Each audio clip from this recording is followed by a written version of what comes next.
तो दोस्तों, अगर आप बीएड पाठ्यक्रम के किसी भी वर्ष में किसी भी सेमेस्टर में एनरोल्ड हैं, आपको कोई समस्या हो रही है आपके कोर्सेज को पूरा करने में, नोट्स बनाने में, आंसर कैसे लिखना है या किसी प्रकार की भी समस्या, असिस्टेंट और गाइडेंस या 1-to-1 इंटरेक्शन के लिए आप मेरे बैचेस को ज्वाइन कर सकते हैं।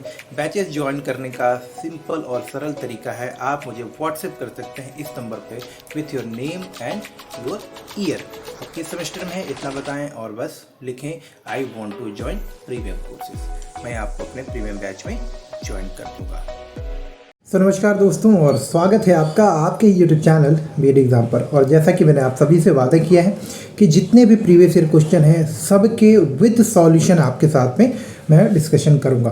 तो आज के इस वीडियो में वर्ष 2021 का क्रिएटिंग इंक्लूसिव एजुकेशन यानी कि समावेशी शिक्षा से जो महत्वपूर्ण प्रश्न है वो मैं यहाँ पर डिस्कस कर रहा हूँ। बहुत सारे ऐसे क्वेश्चन होंगे जो रिपीटेड हैं, तो मैं आपको बताता हुआ चलूँगा। वो आप हमारे प्रीवियस जो क्वेश्चन हैं उनमें, यानी कि प्रीवियस जो ईयर के क्वेश्चन हैं वो आप वहाँ पर देख सकते हैं। तो उनको मैं यहाँ पर डिस्कस नहीं करूँगा क्योंकि सेम रिपीटेड चीज़ होगा तो आपका समय बर्बाद ही होगा। तो जो क्वेश्चन रिपीटेड है वो मैं आपको साथ में बता, जैसे कि यहाँ पर आपसे पहला प्रश्न पूछा जा रहा है कि clarify the concept of inclusive education या कि व्हाट इज इंक्लूसन। तो देखिए, इंक्लूशन क्या है या फिर इंक्लूसिव एजुकेशन क्या है, इन दोनों को मैंने वर्ष 2017 के पेपर में, वर्ष 2022 के पेपर में भी डिस्कस करूँगा, वहाँ भी आप देखेंगे और यहाँ पर भी आप ज़रूर देख रहे हैं। तो ये बहुत ही रेगुलर पूछे जाने वाले प्रश्न हैं, इनको मैं डिस्कस कर चुका हूँ ऑलरेडी, तो मैं डिस्कस नहीं कर रहा हूँ, बट आपको यहाँ पे उसका उत्तर जरूर दिखा देता हूँ। वैसे समावेशन की प्रक्रिया के बारे में आपको पता ही है कि जहाँ किसी भी भेदभाव के बिना किसी असमानता के सबको एक समान अवसर मिले, सबको समान अवसर मिले बढ़ने का, पढ़ने का और जीवन में अपने क्षमताओं का पूरा विकास करने का, ऐसी प्रक्रिया को समावेशन की प्रक्रिया कहते हैं। और इसी प्रक्रिया को अगर हम शिक्षा के साथ जोड़कर देखें तो जब विभिन्न क्षमता वाले, विभिन्न योग्यता वाले छात्रों को एक साथ एक ही क्लासरूम में पढ़ने के लिए अवसर दिए जाते हैं तो इसे हम समावेशी शिक्षा कहते हैं। इसके लिए हम अलग अलग व्यवस्थाएं भी करते हैं, स्कूल में आवश्यक बदलाव लेकर आते हैं, टीचर्स को ट्रेनिंग भी देते हैं। कई बार हम जो पिछड़े छात्र हैं, अधिगम असमर्थ बच्चे हैं, शारीरिक रूप से असमर्थ बच्चे हैं, इन सभी बच्चों की आवश्यकताओं को ध्यान में रखते हुए कई बार पाठ्यक्रम में बदलाव लाते हैं। तो कई बार हम आवश्यक जो आधारभूत चीज़ें जैसे कि ब्रेल लिपि हो, प्रोजेक्टर हो, ऊंचा सुनने वाले बच्चों को पास में बैठा, इस तरह की आधारभूत बदलाव भी क्लासरूम में लेकर आते हैं। दूसरा, what you mean by special education. तो ये भी क्वेश्चन वर्ष 2022 में भी आप पढ़ेंगे और वर्ष 2018 में भी डिस्कस किया गया, तो इसलिए रिपीट नहीं कर रहा हूँ, जस्ट आपको यहाँ पे बताता हुआ चल रहा हूँ, ठीक है। चलिए, एक चीज़ और आपको यहाँ पे स्पेशल एजुकेशन में ज़रूर जानना चाहिए, वो यही है कि स्पेशल एजुकेशन जो है एक इस तरह का एजुकेशनल प्रोग्राम है जहाँ की आप जो है मुख्य रूप से आप देखोगे कि कुछ विशेष सुविधाएं, कुछ विशेष प्रकार से शिक्षा दी जाती है। तो विशेष शिक्षा, विशिष्ट शिक्षा, स्पेशल एजुकेशन का अर्थ ही होता है जो व्यक्ति समाज में हमारे विशेष व्यक्ति के कैटेगरी में आते हैं, स्पेशल के कैटेगरी में आते हैं। इसमें आप देखोगे कि शारीरिक रूप से विकलांग लोग भी हो सकते हैं, मानसिक रूप से मंद हो सकते हैं, व्यक्तिगत रूप से जिनका विकास स्लो हो रहा है, स्लो लर्नर, बैकवर्ड लर्नर, आर्थिक रूप से पिछड़े, शारीरिक रूप से पिछड़े।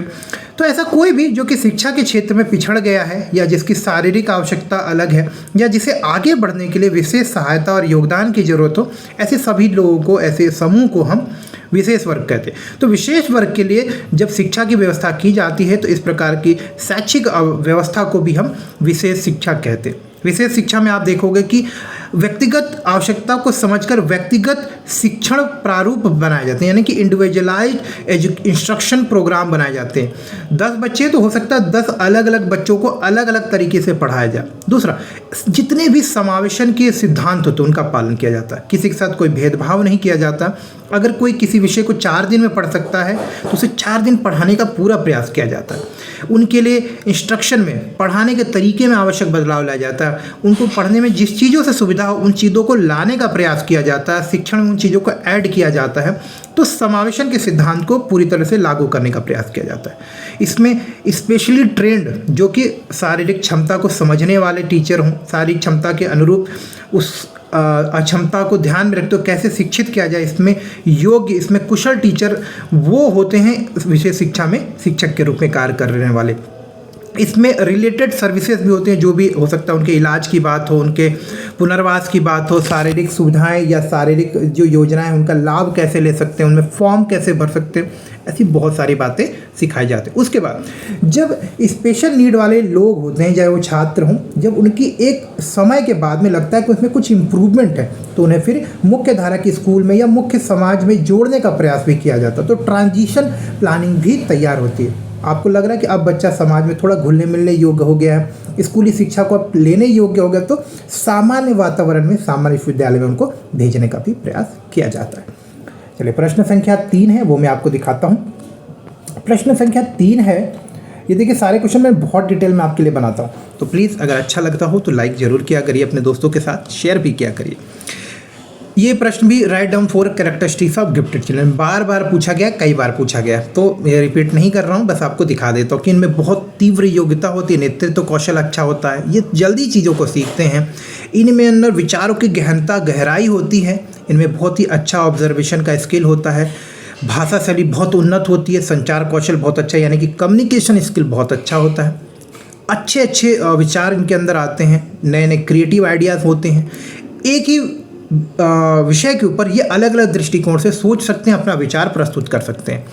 वो एक ही काम को, उबाऊ काम को, सरल काम को करना ज़्यादा पसंद नहीं करते, उनको चैलेंजिंग काम पसंद है, और इनके अंदर प्रॉब्लम सॉल्विंग एटीट्यूड होता है, यानी कि समस्या को हल करने की इनके अंदर एक जिद होती है, वो ऐसे समस्याओं को मंजा लेते हैं, इंजॉय करते हैं। तो ये अगर ऐसा कोई लक्षण किसी छात्र के अंदर देखे तो आप समझ सकते हैं कि ये कहीं ना कहीं एक प्रतिभाशाली छात्र है। ठीक है, तो ये आप उनमें लिख सकते हैं। मैंने ये सारी चीज़ें यहाँ पे कर दी हैं। वैसे डिफाइन मेंटली रिटार्डेड चाइल्ड, यानी कि ऐसे छात्रों को आप बताइए, मानसिक रूप से पिछड़ा बालक कौन होता है, उसकी परिभाषा दीजिए। ठीक है, देखते बौद्धिक विकलांगता IED, इंटेलेक्चुअल डिसेबिलिटी, जिसे कभी मानसिक मंदता भी कहा जाता था, को हम औसत से कम बुद्धि या मानसिक क्षमता प्रदर्शित करने वाली विशेषता के रूप में समझते हैं। यह दिन प्रतिदिन के जीवन के लिए आवश्यक कौशल की कमी के रूप में भी हम इसे समझ सकते हैं। मतलब कि कोई व्यक्ति अगर शर्ट पहनना नहीं जानता, जूते के लेस नहीं बांधना जानता, ठीक से खाना नहीं खा सकता, जानवरों को ठीक से आइडेंटिफाई नहीं कर सकता, अगर इस तरह के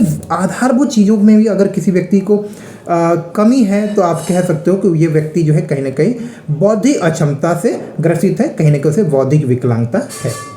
बौद्धिक अक्षमता वाले लोग को अगर कुछ नया सिखाओगे तो बहुत समय लेते हैं या शायद सीख भी नहीं पाते। वो सामान्य बच्चों की तुलना में बहुत स्लो सीखते हैं, या कई बार सीख ही नहीं पाते, या बार बार गलतियाँ करते हैं। तो इस तरह से आप इनमें एक पहचान कर सकते हो। What is learning disability?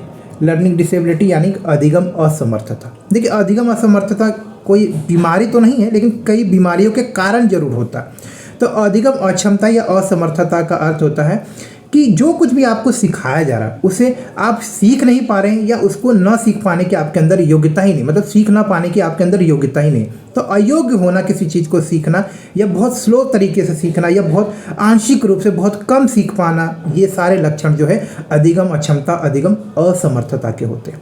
तो अगर किसी व्यक्ति के अंदर अधिगम असमर्थता है तो हो सकता है वो चीज़ों को बहुत स्लो तरीके से सीखे, सीख ही ना पाए, आधा अधूरा सीखे, या बहुत समय लेकर सीखे। ठीक है, अधिगम असमर्थता के कारण क्या होता है, व्यक्ति का पूरा जीवन प्रभावित होता है। वो अपने चीज़ों को ठीक से कर नहीं पाता, वो अपने चीज़ों को ठीक से किसी को समझा नहीं पाता, वो अपने जीवन में उत्साह की कमी महसूस करता है, वो तनावग्रस्त रहता है। ऐसे बहुत सारी चीज़ें आप देख सकते हो। अच्छा, अधिगम असमर्थता की अगर बात करें हम कारणों की, तो इसमें प्रमुख कारण एक डिस्लेक्सिया बीमारी भी होती है। इसके अलावा जेनेटिक फैक्टर हो सकते हैं, वातावरण के फैक्टर हो सकते हैं, कोई बीमारी हो सकती है, कुछ भी हो सकता है, मानसिक रूप से कोई पक्षाघात हो, यानी कि मेंटल इलनेस भी हो सकता है।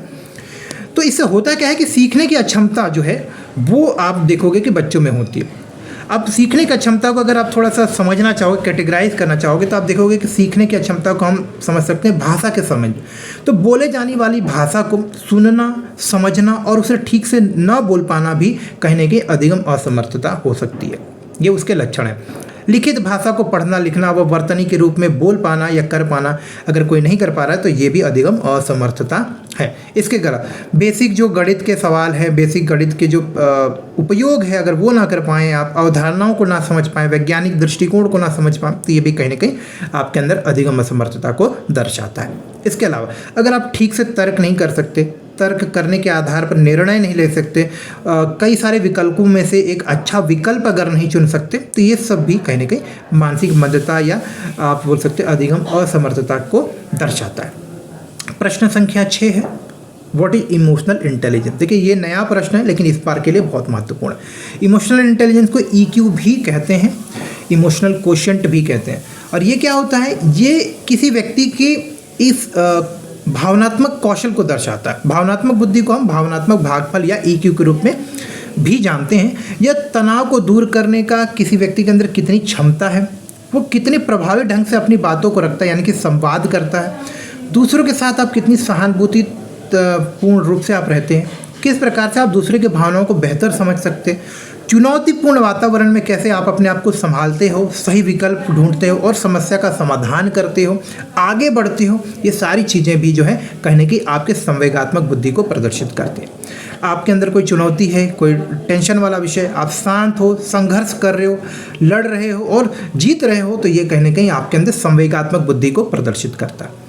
तो जीवन में सकारात्मक तरीके से जीना, सकारात्मक रहना और सकारात्मक रवैया अपनाकर समस्याओं का समाधान करने की अगर किसी के अंदर योग्यता है तो हम कह सकते हैं कि वो संवेगात्मक बुद्धि उसके अंदर है। ठीक है, इसके बाद आपसे पूछा जा सकता है explain the kind of exceptional children, यानी कि विशिष्ट बच्चों की श्रेणियां बताइए, प्रकार बताइए। तो वैसे तो आप मुख्य रूप से देखोगे कि विशिष्ट बच्चों के कुल 3-4 ही श्रेणियां होती हैं, लेकिन उसमें भी अलग अलग प्रकार हो सकते हैं। तो आइए देखते हैं। अगर हम बात करें विशिष्ट बच्चों को तो उनको हम मुख्य रूप से 4 प्रकार में बांट सकते हैं। बौद्धिक रूप से असाधारण बच्चे, शारीरिक रूप से विकलांग बच्चे, भावनात्मक रूप से पिछड़े या परेशान बच्चे और बहुविकलांग, जिनमें कि कई प्रकार की विकलांगता आती है। तो अब इनको थोड़ा ब्रेक करेंगे, अगर इनको भी और कैटेगराइज करते हैं, इनको भी और हम लोग विभाजित करेंगे तो आप देखेंगे कि प्रतिभाशाली और रचनात्मक बच्चे होते हैं। असाधारण का मतलब सिर्फ कमी वाले बच्चे नहीं बल्कि उच्च विशेषता वाले बच्चे भी आते हैं। तो प्रतिभाशाली रचनात्मक बच्चे भी जो है असाधारण बच्चों के कैटेगरी में आते हैं। धीमी गति से सीखने वाले बच्चे या मानसिक रूप से पिछड़े बच्चे भी इस कैटेगरी में आते हैं। मानसिक रूप से विक्षिप्त बच्चे यानी कि जिनका मानसिक विकास ठीक नहीं हुआ, वो भी असाधारण बच्चों की श्रेणी में आते हैं। इसके बाद दृष्टिबाधित बच्चे, श्रवण बाधित बच्चे, वाणी और भाषा में जिनका विकास ठीक से नहीं हुआ यानी कि वाणी और भाषा दोष से युक्त बच्चे भी आपके असाधारण बच्चों के श्रेणी में ही आते हैं। शारीरिक रूप से विकलांग, जिनकी हड्डियाँ कमजोर हैं, हड्डियाँ विकृत हैं, अस्थि एवं स्वास्थ्य विकलांग बच्चे भी इसी श्रेणी में आते हैं। भावनात्मक रूप से परेशान बच्चे, यानी कि ऐसे बच्चे जिनको की भावनात्मक अभिव्यक्ति ठीक से नहीं कर पाते, जिनका भावनात्मक संतुलन अच्छा नहीं है, जो अपनी भावनाओं को ठीक से व्यक्त नहीं कर सकते या दूसरे की भावनाओं को ठीक से समझ नहीं सकते या अपने विचार ठीक से प्रस्तुत नहीं कर सकते, उन्हें हम भावनात्मक रूप से परेशान बच्चे कहते हैं। सामाजिक रूप से वंचित बच्चे, अपराधी बच्चे या पिछड़े वर्ग से आने वाले बच्चे, आर्थिक रूप से पिछड़े बच्चे, मानसिक रूप से पिछड़े बच्चे, ऐसे बच्चे सभी असाधारण की श्रेणी में आते हैं। इसके बाद प्रश्न है जो कि आपको बहुत महत्वपूर्ण है और ये आपके एग्जाम में आ भी सकता है, role of technology in inclusion. तो देखिए टेक्नोलॉजी क्या है, शिक्षा में जब से इसका समावेशन हुआ इसने शिक्षा के पूरे प्रारूप को बदल के रख दिया है, इसने शिक्षा की पूरी प्रक्रिया को बेहतर बनाया है, एक क्रांतिकारी बदलाव लेकर आया। तो आइए इसे हम समझते हैं कि इससे क्या क्या लाभ मिले। हम अगर बात करते हैं समावेशन की प्रक्रिया में अगर टेक्नोलॉजी के इस्तेमाल की, तो आप देखोगे कि प्रौद्योगिकी शिक्षा, रोजगार, स्वास्थ्य की देखभाल और सामाजिक संपर्क सहित समाज के विभिन्न क्षेत्रों में समावेशन की प्रक्रिया को बढ़ाने में एक महत्वपूर्ण भूमिका निभाती है, एक बहुत ही महत्वपूर्ण कारक के रूप में काम करती है। अब देखिए जो भी डिजिटल टेक्नोलॉजी है, चाहे वो मोबाइल फ़ोन हो, इंटरनेट हो, PDF हो, प्रोजेक्टर, ये चलाने में इतने सरल हैं कि इनका हर एक व्यक्ति इस्तेमाल कर सकता है। तो अगर हम प्रौद्योगिकी की बात करें विकलांग लोगों के संदर्भ में, तो प्रौद्योगिकी ने विकलांग लोगों के लिए डिजिटल सामग्री को इतना सुलभ कर दिया है कि स्क्रीन रीडर, वैकल्पिक कीबोर्ड, आवाज़ को पहचाने वाले आर्टिफिशियल इंटेलिजेंस वाले डिवाइसेस जैसे जो शिक्षण सहायक सामग्री है, इसकी मदद से अब शिक्षा बहुत ही सरल हो गई है, हमारा जीवन सरल हो गया। एक शारीरिक रूप से विकलांग व्यक्ति सिर्फ AI की मदद से अपने पूरे दिन के कार्य को कर सकता है, लोगों से बातचीत कर सकता है, अपने विचार प्रस्तुत भी कर सकता है। ऑनलाइन शिक्षा। अब देखिए हम और आप भी ऑनलाइन प्लेटफॉर्म से ही जुड़े हुए हैं, तो कहीं ना कहीं समावेशन की प्रक्रिया में एक online platform, social media platform, online classroom, PDF, digital board, recorded lecture, ये जो अलग अलग प्रारूप है ना, इन्होंने विविध आवश्यकता वाले लोग जो हैं, चाहे वो हो सकता है बुजुर्ग हो, जो गरीब लोग हों, आर्थिक रूप से पिछड़े हों, मानसिक रूप से पिछड़े हों, शारीरिक रूप से विकलांग हो, मानसिक रूप से जो धीमी गति से सीखने वाले, हर एक विभिन्न आवश्यकता वाले लोगों की आवश्यकताओं के अनुसार डिजिटल जो प्लेटफॉर्म है वो आपको सुविधाएं उपलब्ध कराता है। आप अपनी गति से चीज़ों को सीख सकते हो, आप अपने समय अनुसार चीज़ों को पढ़ सकते हो, सीख सकते हो। साथ ही साथ इंटरनेट टेक्नोलॉजी के आ जाने से दूरस्थ शिक्षा की जो एक आकांक्षा थी, एक जो विचारधारा थी, उसको बल मिला है, वो अब एक सपना सार्थक हो पाया है। प्रौद्योगिकी ने दूर संचार और दूरस्थ कार्य को अब सक्षम बना दिया। आप ऑनलाइन भी बहुत सारा काम कर सकते हो, जैसे मैं आपको पढ़ा रहा हूँ और आप पढ़ रहे हो, जिससे कि विकलांग लोग, वंचित क्षेत्र के लोग या वंचित समूह के जो छात्र हैं या दूर दराज के जो लोग हैं, उनको भी जो अवसर मिला है कि वो अब देश की प्रगति में भाग ले, एक कार्यबल के रूप में, सक्षम कार्यबल के रूप में अपना योगदान करें। डिजिटल संचार, देखिए सोशल मीडिया, बहुत सारे मैसेजिंग ऐप्स हैं, वीडियो कॉन्फ्रेंसिंग उपकरण है, ये सारे अब क्या कर रहे हैं, बेहतर कनेक्टिविटी उपलब्ध करा रहे हैं। अब विश्व के किसी एक कोने में बैठे किसी एक व्यक्ति से आप संपर्क कर सकते हो, पढ़ सकते हो, सीख सकते हो, समझ सकते हो। इससे क्या होता है, अब आपकी शारीरिक जो एक बोल सकते हो अक्षमता है, अब आपको बाधित नहीं करने वाली, रोकने नहीं वाली किसी भी चीज़ को करने में, सीखने में और समझने में। तो ये एक अपने आप में बहुत बड़ी क्रांतिकारी बदलाव है, क्रांतिकारी अवसर मिला है, खासतौर पे जो विशेष आवश्यकता वाले लोग हैं उनको। सहायक प्रौद्योगिकियाँ, देखिए प्रौद्योगिकी में प्रगति से सहायक उपकरण का भी प्रयोग बहुत ज़्यादा बढ़ा है। इससे जो विकलांग लोग हैं उनको अपने कार्य को करने में काफ़ी सरलता हुई है, काफ़ी मदद मिली है। उदाहरण के लिए जो आदमी चल नहीं पाता, अब ऑटोमेटिक व्हील चेयर है। जो आदमी ठीक से देख नहीं पाता या सुन नहीं पाता, उनके लिए हियरिंग एड्स है। बोलने वाले ब्रेल बन गई हैं। तो ऐसी बहुत सारी चीज़ें आई हैं जो सहायक सामग्री के रूप में बहुत मददगार हैं। इसके अलावा व्यक्तिगत सेवाएं, देखिए अब आप अपनी लर्निंग अपनी स्पीड से, अपने स्थान के हिसाब से कर सकते। तो प्रौद्योगिकी ने, टेक्नोलॉजी ने व्यक्तियों की विशिष्ट आवश्यकताओं और प्राथमिकताओं को समझते हुए उनको पूरा करने के लिए उससे संबंधित उपकरण और उत्पाद बनाने का कार्य किया। अब आप अपने अनुसार चीज़ों को कर सकते हो क्योंकि आपके पास अब वो टेक्नोलॉजी उपलब्ध है। इससे होता क्या है कि विभिन्न क्षेत्रों में समावेशन की प्रक्रिया बढ़ी। अब जो लोग टेक्नोलॉजी को नहीं जानते, मान लीजिए आप स्कैन करके भी आप पेमेंट कर सकते हैं। अगर आपको बैंकिंग नहीं आती, ऑनलाइन नहीं आता, तो आप स्कैन करके पे कर सकते हो। देखिए कितना आसान हो गया। तो इस तरह के उदाहरण कुछ आप देख सकते हो, समझ सकते हो। जागरूकता बढ़ी है लोगों की। जागरूकता बढ़ाने में भी सोशल मीडिया, ऑनलाइन प्लेटफॉर्म से कहीं ना कहीं आप देश विदेश में हो रही घटनाओं के बारे में जानते हो, विविधता के महत्व को समझते हो, हम दूसरे के बारे में बेहतर जान पाते हैं। तो ये कहीं ना कहीं समावेशन की प्रक्रिया में मदद करती है, क्योंकि जब हम दूसरों के बारे में बेहतर समझते हैं, अच्छी बुरी बातों को ज़्यादा जान पाते हैं, तो कहीं ना कहीं हम एक अच्छी परिस्थिति में होते हैं, अच्छा निर्णय लेने में। लोगों को हम स्वागत कर सकते हैं, हर एक आदमी के बारे में समझ सकते हैं। हमारे दिमाग में जो भ्रांतियाँ हैं, गलत विचार है, वो दूर होती है। तो ये कहीं ना कहीं समावेशन की प्रक्रिया को बढ़ाती है, सामाजिकता की प्रक्रिया को बल देती है। इससे आर्थिक सशक्तिकरण बढ़ा है, लोगों के स्वास्थ्य में भी बेहतर अब आप देखोगे कि बढ़ोतरी हुई है। तो ये सारी चीज़ें कहीं ना कहीं बहुत लाभकारी है। आपातकालीन सेवा, देखिए प्रौद्योगिकी संकट के दौरान तेज़ी से संचार और समन्वय की स्थिति को स्थापित करने में मदद करती है। आप किसी इमरजेंसी में हैं, कहीं आपकी गाड़ी ख़राब हो गई है, आप बीमार हो, तो आप डॉक्टर को कॉल कर सकते हो। गाड़ी ख़राब है, आप मैकेनिक को बुला सकते हो। आप अपने रिश्तेदारों को अपने बारे में बता सकते हो। तो संचार ने कहीं ना कहीं संचार की गति को तीव्र कर दिया है और ये कहीं ना कहीं पूरे समावेशन की प्रक्रिया को अब बेहतर बनाता है। अब हम सबसे जुड़कर रह सकते हैं, अपने विचार लोगों से प्रस्तुत कर, अब हम अपने व्यक्तित्व को लोगों के सामने रख सकते हैं। तो ये सारी चीज़ें कहीं ना कहीं टेक्नोलॉजी की मदद से ही संभव हो पाई है। तो ये कुछ चीज़ें हैं जो कि इंक्लूसन की प्रक्रिया में बहुत मददगार होती है। आइए अगला देखते हैं, right 4 AIIMS of integrated education, यानी कि एकीकृत शिक्षा के कुछ 4 विशेषताएं बतानी है। तो हम यहाँ पर देख लेते हैं, मैंने बहुत डिटेल में यहाँ पे आपके लिए बना दिया है। एकीकृत शिक्षा का उद्देश्य क्या है कि समावेशी शिक्षा का वातावरण निर्मित करना, जिसमें कि सभी छात्रों की उनके पृष्ठभूमि का बिना कोई ख्याल किए हुए उनकी शारीरिक क्षमता मानसिक क्षमताओं के बिना कोई परवाह किए बिना उनकी विविध आवश्यकताओं को पूरा करने का काम करती है एकीकृत शिक्षा। एकीकृत शिक्षा के कुछ प्रमुख उद्देश्य हैं, उनमें से कुछ 4 हम यहाँ डिस्कस करें। पहला है विविधता और समावेशन को बढ़ावा देना। देखिए, एकीकृत शिक्षा का उद्देश्य सभी छात्रों के बीच जाति जातीयता सामाजिक आर्थिक किसी भी आधार पर कोई भेदभाव न करके सबको समान अवसर देने का उद्देश्य है। एक समान पढ़ने के माहौल में विविध पृष्ठभूमि के छात्रों को एक साथ लाना एकीकृत शिक्षा की समझ सहानुभूति और मतभेदों के प्रति सम्मान को बढ़ावा देने का उद्देश्य है।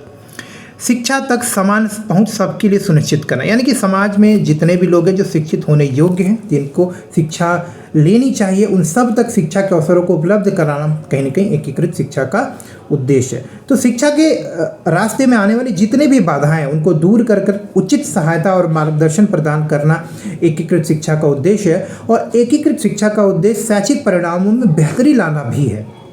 इसके लिए चाहे विशेष रूप से विकलांग हो या पिछड़े या वंचित छात्रों, सबको आवश्यक मार्गदर्शन सुविधाएं उपलब्ध कराकर उनको भी समावेशन की प्रक्रिया से समाज की मुख्य धारा में जोड़ना एकीकृत शिक्षा का प्रमुख उद्देश्य है।